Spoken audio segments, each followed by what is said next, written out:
It is wrong, blasphemous, and sinful for you to suggest, imply, or help other people come to the conclusion that the U.S. government killed 3,000 of its own citizens.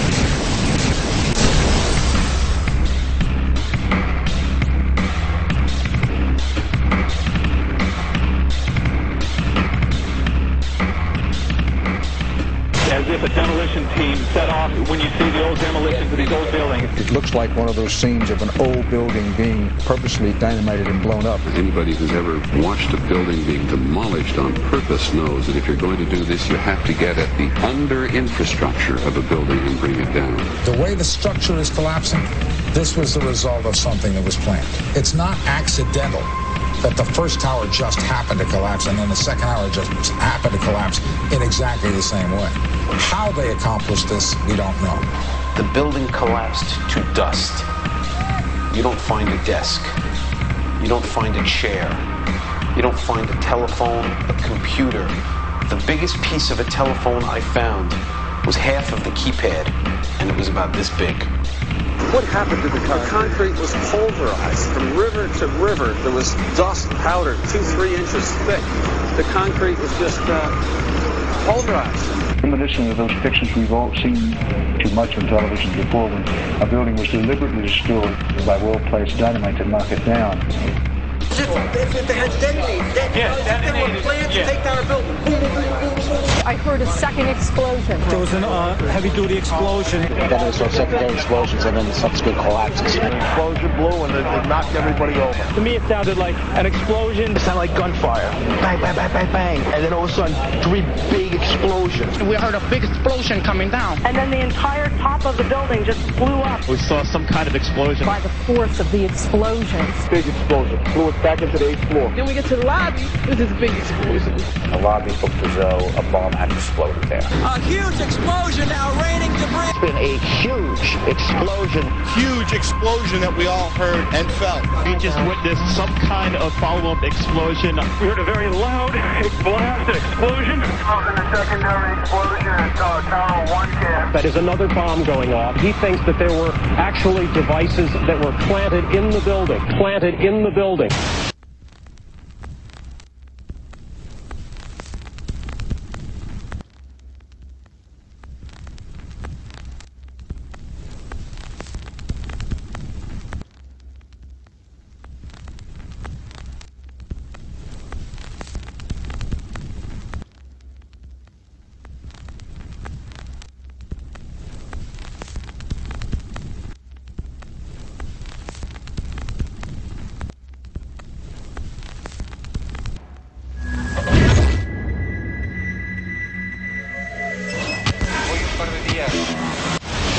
I don't think anybody could have predicted that they would try to use an airplane as a missile, a hijacked airplane as a missile. Nobody in our government, at least, and I don't think the prior government that could envision flying airplanes into buildings.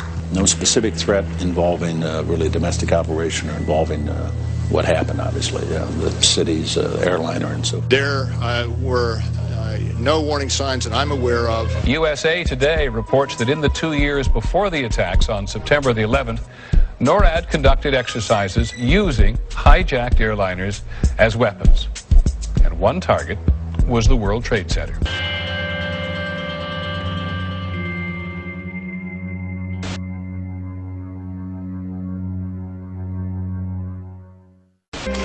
In confidential documents from the Philippines obtained by CNN, the plan was clear. He will board any American commercial aircraft, control its cockpit, and dive it at the CIA headquarters.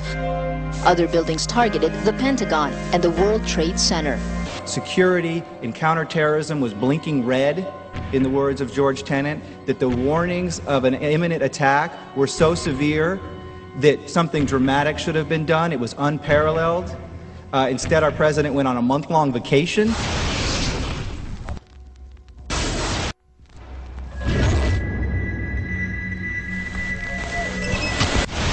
The head of Pakistani intelligence at the ISI, Mahmoud Ahmed, requested Omar Sheikh to wire $100,000 to Mohammed Atta, who was the lead hijacker.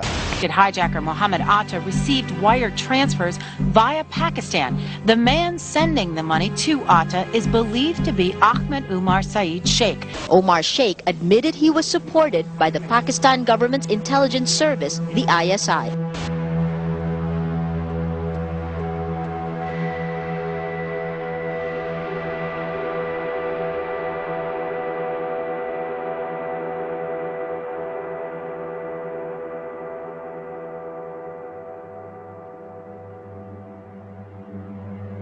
Although we are told that 4 or 5 of the alleged hijackers were on each of the flights. If so, their names should have been on the flight manifests. But the flight manifests that have been released contain neither the names of the alleged hijackers nor any Arab names whatsoever. We know that the men who were supposedly the hijackers had their houses, cars, credit cards paid for by the U.S. government.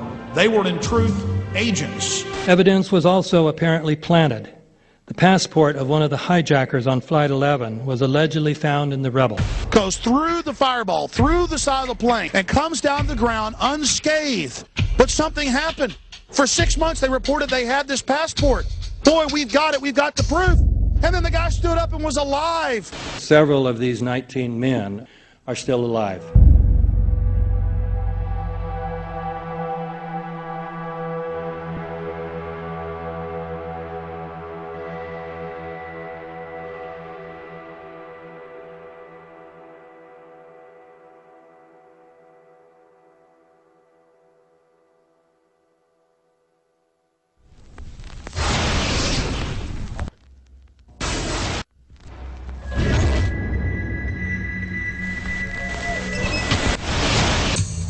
Of course we're after Saddam Hussein, bin Laden. He's January 2001, the Bush administration orders the FBI and intelligence agencies to back off investigations involving the bin Laden family, including 2 of Osama bin Laden's relatives, who were living, guess where, in Falls Church, Virginia, right next to CIA headquarters. When he was already America's most wanted criminal, he reportedly spent 2 weeks in the American hospital in Dubai, was treated by an American doctor, and visited by the local CIA agent. We have not seen one piece of evidence that links Osama bin Laden directly to the planning stages of September 11th. This failure to provide proof was later said to be unnecessary because bin Laden, in a video allegedly found in Afghanistan, admitted responsibility for the attacks. This confession is now widely cited as proof. But the man in this video has darker skin, fuller cheeks, and a broader nose than the Osama bin Laden of all other videos. We again seem to have planted evidence. In 1976, Osama's older brother Salim bin Laden hired a man in Texas by the name of Jim Bath to handle all the investments in the United States for the bin Laden family. Jim Bath also happens to be a personal, almost lifelong friend and former Air National Guard pilot with George W. Bush. The connections between the Bushes and the bin Ladens become much more clear when George Herbert Walker Bush made trips to Saudi Arabia in 1998 and 2000 to meet with the bin Laden family on behalf of a company called the Carlyle Group.